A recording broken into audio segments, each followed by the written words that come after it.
تو یہ بریلویوں کی اپنی ایک ایسی کیٹیگری ہے کہ اسی میں یہ مرے کٹے جا رہے ہیں. لیکن ہم اگر آپ کچھ کہیں بریلویوں کو تو کہیں یہ اعتراض نہیں ہونا چاہیے، پھر یہ الزام نہیں لگنا چاہیے کہ بھائی بڑی سخت زبان استعمال کرتے ہیں اعلیٰ حضرت کے بارے میں.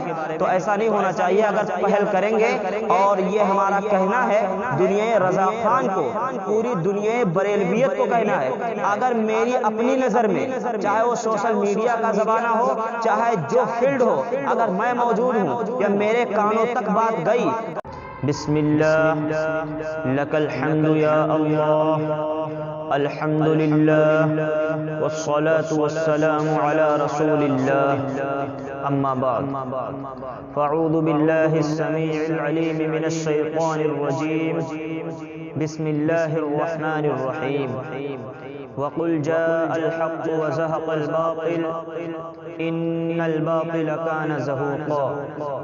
قال النبي صلى الله عليه وسلم من سد سد في النار او كما قال عليه الصلاة والسلام. ہم ہیں خاموش کی برہم نہ ہو عالم کا نظام، ہم ہیں خاموش کی برہم نہ ہو عالم کا نظام. رضا خانی سوچتے ہیں طاقت گفتار نہیں. محترم و معظم سامعین کرام، میں تمہید میں چند باتیں عرض کرنا چاہتا ہوں کہ دنیا کا یہ نظام ہے، دنیا کا یہ دستور ہے کہ اگر آپ کسی کو چور کہیں گے یا پھر اس پر تہمت لگائیں گے اور اگلا آدمی جو سننے والا ہے وہ خاموشی کے ساتھ سن کے صبر کر لے، تو لوگ یہ سوچنے پہ مجبور ہو جاتے ہیں کہ واقعتاً کہیں ایسا معاملہ ہے تو نہیں. مثلاً آپ ایک شخص کو چور چور کہہ رہے ہیں اور پھر وہ سن کر خاموشی کے ساتھ چپ کر کے نکل جا رہا ہے، تو جو سننے والے ہیں نا وہ پھر سوچیں گے کہیں یہ چور ہے تو نہیں. تو پھر اگر اس کے جواب میں ہم کچھ کہیں تو پھر کسی کو برا نہیں لگنا چاہیے، کوئی خاموش اور پھر کسی کو تکلیف نہیں ہونی چاہیے اگر ہم جواب میں کچھ کہہ رہے ہیں. بریلوی رضا خانیوں کا یہی حال ہے کہ وہ علماء دیوبند پر تبرہ بازی کرتے ہیں اور قسم قسم کی گالیاں دیتے ہیں اور گستاخ رسول اور فلاں فلاں پتہ نہیں کیا کیا کہتے ہیں. اگر ہم خاموشی سے صبر کر لیں، ہم اس فیلڈ میں ہوتے ہوئے چپ چاپ صبر کر کے چپ ہو جائیں، تو امت اور قوم یہ سوچنے پہ مجبور ہو جائے گی کہ واقعتاً دیوبندی ہے ایسا. اب رضا خانی اٹھے، بھائی یہ تو نبی کو اپنے جیسا کہنے والے لوگ ہیں، بھائی یہ لوگ نبی کو مانتے نہیں ہیں، بھائی یہ لوگ فاتحہ نہیں کرتے، درود شریف نہیں پڑھتے، بھائی یہ تو سنت نہیں پڑھتے، بھائی یہ صحابہ کو نہیں مانتے، بھائی یہ ولیوں کو نہیں مانتے، بھائی یہ مزارات کو نہیں مانتے. قسم قسم کے یہ الزامات اور تہمت لگاتے ہیں. اگر ہم چپ ہو جائیں، اس پہ کوئی جواب نہ دیں، تو امت اور لوگ یہ سوچنے پہ مجبور ہو جائیں گے کہ واقعتاً دیوبندی ایسے ہیں، تبھی تو یہ چپ ہے ورنہ یہ بولتے. تو اس لیے جوابی کارروائی کرنا آج کے وقت میں بہت زیادہ ضروری ہے. رضا خانی بریلوی جتنے بھی یہ دجل و فریب کرنے والے ہیں، ان کے جو مکروہ چہرے ہیں اس کو امت کے سامنے لانا آج کے وقت میں بہت ہی زیادہ ضروری ہے. اب ایک محل ہے اور وہ کوئی شخص ہم سے کہے بھائی اس کی حفاظت آپ کے ذمے ہے، آپ اس محل کی حفاظت کرنا ہے، آپ کو نہ ہی کوئی فالتو لوگوں کو فالتو چیزیں محل کے اندر داخل کرنا ہے، اور نہ ہی جو محل کے اندر چیزیں ہیں، قیمتی چیزیں ہیں، اس کو باہر نہیں نکالنا ہے.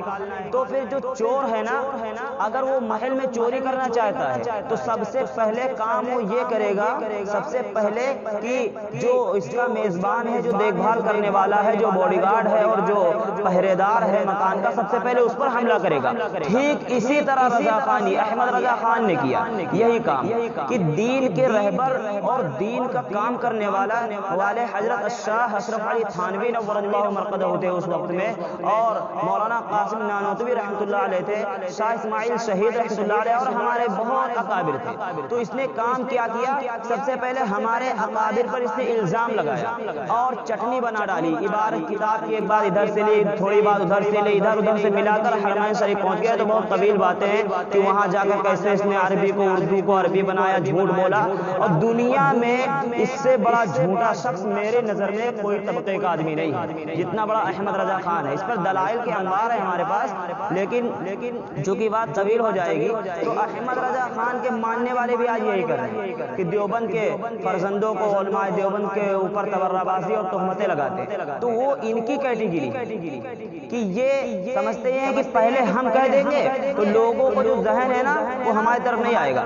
انہوں نے دیوبندیوں کے بارے میں لوگ قوم سے ایسی ایسی باتیں کہہ دی ہیں کہ بھائی یہ ایسے لوگ ہیں کہ یہ لوگ نبی کو نہیں مانتے ہیں، بھائی یہ ایسے لوگ ہیں یہ فاتحہ نہیں کرتے ہیں، بھائی یہ درود شریف نہیں پڑھتے، بھائی یہ سلام نہیں پڑھتے، بھائی یہ مزارات کے ولیوں بزرگوں کو مانتے نہیں ہیں، بھائی یہ لوگ صحابہ کے منکر ہیں یہ نہیں مانتے، بھائی یہ لوگ ایسا کرتے ہیں ایسا کرتے ہیں. تو جو قوم کی بیچاری سیدھی سادھی مسلمان تھی وہ سوچتی ہے یار یہ لوگ ایسا، تو پھر وہ ہم سے بات کرنا بھی پسند نہیں کرتی کہ یار ان سے کیا بات کریں. ایک بڑھیا عورت تھی، وہ اپنے بوری بستر کو اٹھایا اور اپنے سر پہ رکھا اور چل دیا، مکہ چھوڑ کے مدینہ کی طرف چل دیا. اس نے کہ محمد نام کا ایک شخص ہے وہ جادوگر ہے. اس کے نبی پاک صلی اللہ علیہ وسلم کے بارے میں اس نے سنا. جب وہ نبی کے بارے میں اس بڑھیا نے سنا کہ نبی صلی اللہ علیہ وسلم ایسا کرتے ہیں ایسا کرتے ہیں، لوگوں نے ان کے بارے میں غلط غلط کامنٹ کیے. نبی پاک صلی اللہ علیہ وسلم کی بات سن کر، نبی کے بارے میں اس نے بات سنا تو بوری بستر اٹھایا اور چل دیا چھوڑ کر مکہ سے مدینہ کی طرف چل دیا. لیکن جب راستے میں وہ بیٹھی تھی اس کا جو گٹھر تھا وہ بہت زیادہ وزن تھا، بیٹھی ہوئی تھی. نبی پاک صلی اللہ علیہ وسلم کا ادھر سے گزر ہوا. جب میرے نبی کا ادھر سے گزر ہوا اس نے کہا اماں جی آپ بیٹھی ہوئی ہیں، تو اس نے کہا بھائی صاحب میرا سامان اٹھا کر بیٹا میرے گھر تک پہنچا دو.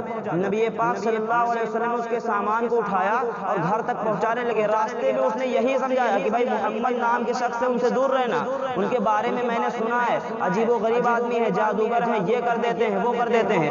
نبی پاک صلی اللہ علیہ وسلم خاموشی سے سنتے رہے. جب اس کے گھر پہ پہنچے تو چل دیے تو کہا بیٹا دودھ پی لو، اور کہا نہیں نہیں اماں جی ہم جب تک اپنے بیوی بچوں کو کچھ کھلانے دیتے ہم کچھ نہیں کھاتے، ہم نہیں کھائیں گے. کہا بیٹا میری نصیحت یاد رکھنا، محمد نام کے شخص سے دور رہنا، جو محمد نام کا شخص ہے اس سے دور رہنا، اس کے بارے میں نے سنا ہے. نبی پاک صلی اللہ علیہ وسلم کی آنکھوں میں آنسو آ گئے. نبی پاک صلی اللہ علیہ وسلم نے فرمایا اماں جی میں نے آپ کے ساتھ کیا معاملہ کر دیا ہے جس کو آپ کہہ رہی ہیں محمد اور محمد میں ہی ہوں؟ بتائیے میں نے آپ پہ کیا جادو کر دیا ہے، بتائیے میں نے آپ پہ کیا ایسا معاملہ کر دیا ہے کہ آپ مجھ سے نفرت کرتی ہیں. اس نے کہا واللہ اگر آپ محمد ہیں تو پھر اس قسم اٹھا کے حلف اٹھا کے اس نے کہا کہ صحیح دین پر اور سچائی پر حق پر آپ ہی ہیں. یہ واقعہ سنانے کا مقصد یہ ہے جب بڑھیا نے نبی کے بارے میں سنا تو پھر وہ نفرت کرنے لگی کہ یار یہ جادوگر ہیں اور لوگوں کو بہکا دیتے ہیں، اپنے مذہب میں داخل کر لیتے ہیں، اسلام میں کر لیتے ہیں، اپنا خدا کو بتاتے ہیں، ہمارے بتوں کو، دنیا بھر کی باتیں اس نے سنا. جب نبی کے بارے میں سنا تو پھر وہ نبی سے نفرت کرنے لگی اور بوری بستر اٹھا کر وہاں سے جانے لگی. جب خود نبی کو سنا تو فوراً اسلام میں داخل ہو گئی. کہنے کا مقصد یہ ہے کہ آپ دیوبندیوں کے بارے میں سنیں گے تو رضا خانی نے جو پروپیگنڈے کیے ہوئے ہیں نا تو پھر ان کی باتوں پہ عمل کرتے ہوئے لگے گا بھائی تو غلط ہے. لیکن آپ آئیے ہمارے یہاں میدان ہے، 3 دن میرے ساتھ وقت لگائیے جماعت کے اندر اور دیکھیے ان کا اخلاق ان کا کردار کتنا اعلیٰ ہے. پھر کہیں گے اللہ کی قسم دین یہی ہے. ایک رضا خانی سے میں نے کہا بھائی ایک بہت باتیں کر رہا تھا، میں نے کہا ایک ہی چیز پہ بات کر لیتے. کیا مطلب؟ میں نے کہا یہ بتاؤ تم اس بات کو مانتے ہو کہ دنیا میں سب سے زیادہ اکثریت کس کی ہے؟ دیوبندی ہیں یا بریلوی ہیں؟ سنت والے ہیں یا حلوہ والے ہیں؟ کہنے لگا نہیں نہیں یہ بات ہے بھائی آپ تو دیوبندی ہی زیادہ ہیں. میں نے کہا دنیا میں سب سے زیادہ دیوبندی ہیں اس بات کو تم مانتے ہو؟ سب سے زیادہ اکثریت دیوبندیوں کی ہے یہ بات تم مانتے ہو؟ سب سے زیادہ مدارس دیوبندی کے پاس ہے اس بات کو بھی تم مانتے ہو؟ سب سے زیادہ مساجد دیوبندی کے پاس ہے اس بات کو بھی تم مانتے ہو؟ ہر ایک فیلڈ کا میدان دیوبندی کے پاس ہے اس بات کو بھی تم مانتے ہو؟ سب سے زیادہ کتابیں دیوبندی کے پاس ہے اس بات کو بھی تم مانتے ہو؟ سب سے زیادہ حافظ دیوبندی کے پاس ہے اس بات کو بھی تم مانتے ہو؟ سب سے زیادہ علماء دیوبندیوں کے پاس ہے اس بات کو بھی تم مانتے ہو؟ اور دنیا میں اکثریت بلکہ تبلیغی جماعت پوری دنیا میں کام کرنے والی دیوبندیوں کے پاس ہے، دیوبندیوں کی اکثریت زیادہ ہے اس بات کو تم مانتے ہو؟ بولو ہاں یہ بات تو صحیح ہے کہ سب سے زیادہ تم ہو. ہم نے کہا نبی پاک صلی اللہ علیہ وسلم نے اسی بات کو اعلان کیا تھا اور فرمایا تھا من شد فی النار. نبی کی ایک زبان، نبی کی ایک حدیث سے اندازہ لگا لو ہم حق پر کون ہے؟ نبی پاک صلی اللہ علیہ وسلم نے فرمایا تھا کہ میری قوم کی اکثریت، میری قوم کی جو گروہ ہوگی، میرے قوم کے جو زیادہ لوگ ہوں گے، ان سے جس نے کنارہ کشی کر لی وہ جہنم میں داخل کر دیا گیا۔ اب آپ بتاؤ میری اکثریت زیادہ ہے، نبی پاک صلی اللہ علیہ وسلم کہ میری امت کی اکثریت جو ہوگی نا حق پر وہی ہوگی۔ نبی کی اس بات کو مان لو، تم ہی کہہ رہے ہو نا ہم زیادہ ہیں، تو پھر نبی کہہ رہے ہیں ہم حق پر ہیں، ہم زیادہ ہیں، ہم حق پر ہیں۔ نبی پاک صلی اللہ علیہ وسلم کا یہ اعلان ہے۔ ایک جگہ جانا ہوا، ایک صاحب اٹھے اور کہنے لگے بھائی آپ نہیں 24 نمبر ہے۔ میں نے کہا مطلب کیا ہے؟ کہنے لگا بھائی یہ گستاخ رسول ہوتے ہیں جو بندی۔ میں نے کہا کہ کیسے انداز لگا لیا آپ نے میں گستاخ رسول ہوں؟ کہنے لگا پاجامہ آپ کا ٹخنوں سے اوپر ہے۔ میں نے کہا اچھا کیا مطلب ہے؟ کہنے لگا جو پاجامہ ٹخنوں سے اوپر پہنتے ہیں اوٹن پیجامہ، تو پھر ہم جان جاتے ہیں یہ لوگ گستاخ رسول ہیں، نبی کو نہیں مانتے۔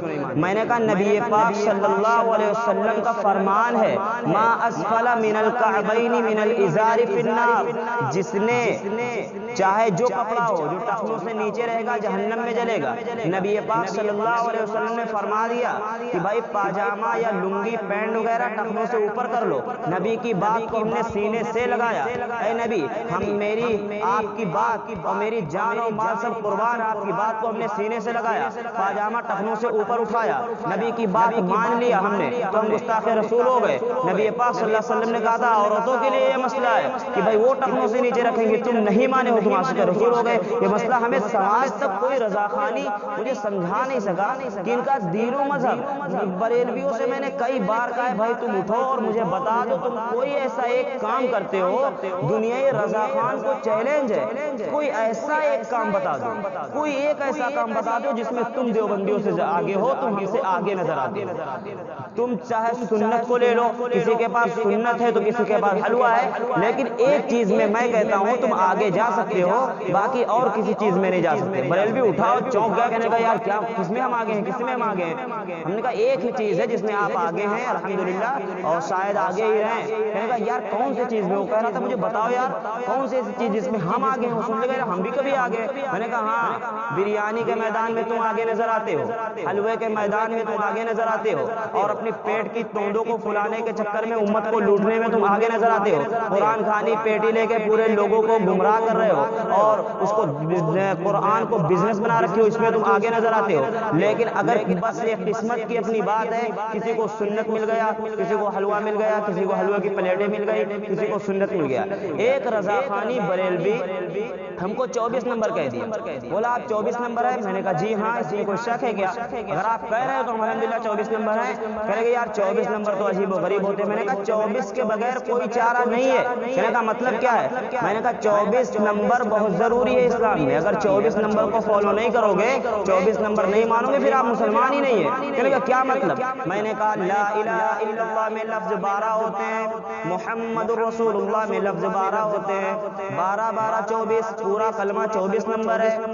میں نے کہا یہ بتاؤ نمازیں پڑھتے ہو؟ بولا جی ہاں۔ میں نے کہا دن میں کتنی رکعتیں نماز ہوتی ہیں؟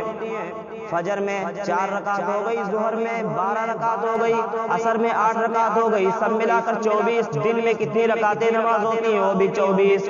میں نے کہا رات کو جوڑ لو، کتنی رکعتیں ہوتی ہیں؟ 7 رکعت ہوتی ہیں، مغرب میں 17، عشاء میں ہوتی ہیں، سب ملا کر 24، رات کو بھی 24 نمبر۔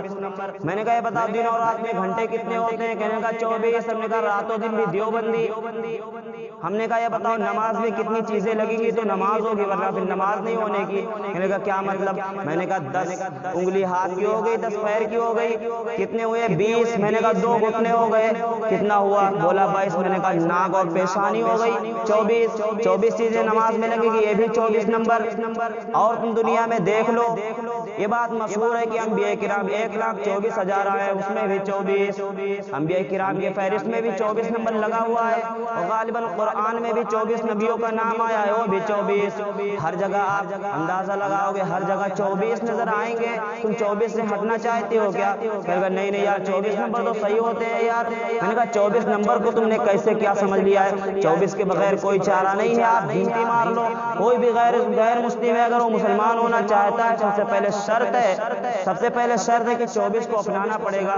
لا الہ الا اللہ، اس کے لفظ گن لو، ایک ایک اس میں 12 ہوتے ہیں۔ محمد الرسول اللہ میں بھی لفظ 12 ہی ہوتے ہیں، تو 12 12 24 ہو گیا، پورا کلمہ 24 نمبر۔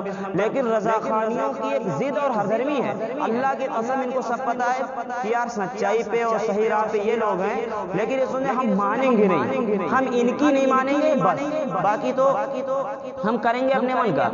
یار وہ سوچتے ہیں کہ صحیح پہ اللہ کی قسم کھا کے کہتا ہوں اللہ، بہت ایسے بریلوی ہم کو ملے ہیں جنہوں نے خود ہم سے کہا ہے کہ قاری صاحب حق پر آپ ہی لوگ ہیں، لیکن یار باپ زیادہ کرتے چلے آئے۔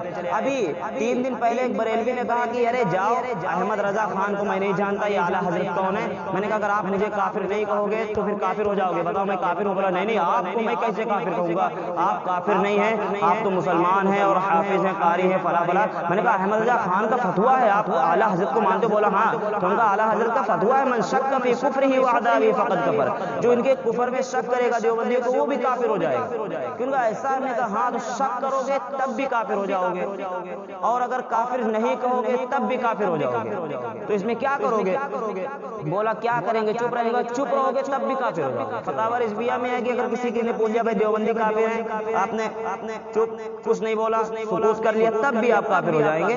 تو یہ بریلویوں کی اپنی ایک ایسی کیٹیگری ہے کہ اسی میں یہ مرے کٹے جا رہے ہیں۔ لیکن ہم اگر آپ کچھ کہیں بریلویوں کو تو کہیں یہ اعتراض نہیں ہونا چاہیے، پھر یہ الزام نہیں لگنا چاہیے کہ بھائی بڑی سخت زبان استعمال کرتے ہیں اعلیٰ حضرت کے بارے میں، تو ایسا نہیں ہونا چاہیے۔ اگر پہل کریں گے، اور یہ ہمارا کہنا ہے دنیا رضا خان کو، پوری دنیا بریلویت کو کہنا ہے، اگر میری اپنی نظر میں چاہے وہ سوشل میڈیا کا زمانہ ہو، چاہے جو فیلڈ ہو، اگر میں موجود ہوں یا میرے کانوں تک بات گئی اور کوئی دنیا رضا خان میں بریلویت میں چاہے احمد رضا خان ہی قبر سے باہر کیوں نہ نکل کے چلا آئے، اگر اس نے علماء دیوبند کی شان میں 1% بھی کوئی تبرہ بازی کی تو احمد رضا خان کو بریلی سے اکھاڑ کر لکھنؤ کے گٹر چوراہے پہ پٹکوں گا، اسی پہ جوتے برساؤں گا انشاءاللہ۔ لیکن علماء دیوبند کی شان میں 1% گستاخی برداشت نہیں کروں گا۔ ہم دیوبند کے فرزند ہیں اور رضا خانیوں کو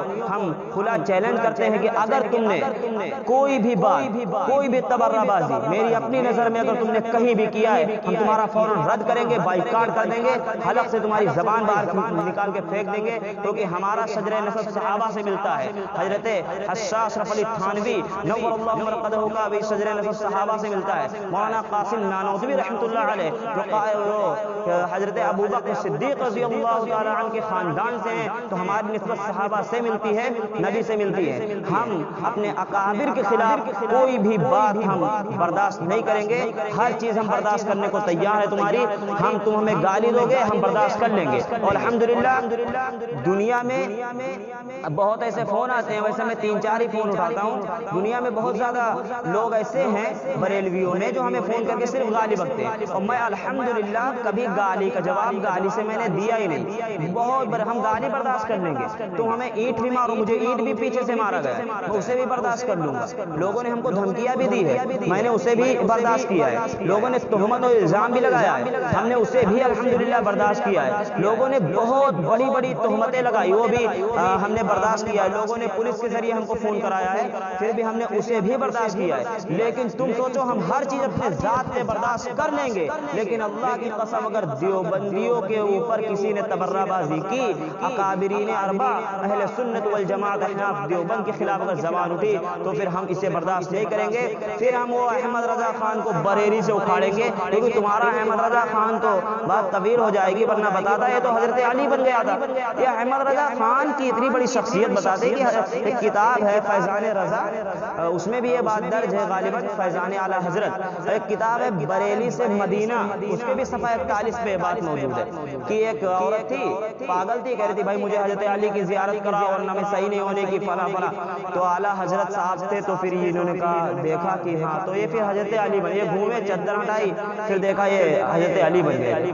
یہ احمد رضا خان کالا کلوٹا، یہ کانا آدمی حضرت علی بن گیا تھا، استغفر اللہ نعوذ باللہ۔ تو دیوبندیوں کے خلاف تبرہ بازی کرنے کی ہمت نہ کرنا۔ کرنا، ورنہ پھر حشر وہی ہوگا کہ جو فرعونوں کے ساتھ معاملہ ہوا تھا، ابو جہل کے ساتھ ہوا تھا۔ ہم نہیں چاہتے ہیں کہ تم اہل حق کے خلاف زبان اپنی استعمال کرو اور پھر ہم سخت طریقے سے اس کا جواب دیں، اس لیے کچھ ماحول صحیح نہیں ہے۔ تو اپنے حساب سے رہو، اپنے اندر رہو، لمٹ میں رہو۔ اللہ تعالیٰ بریلیوں کے سر سے ہماری حفاظت فرمائے۔ وآخر دعوانا الحمدللہ۔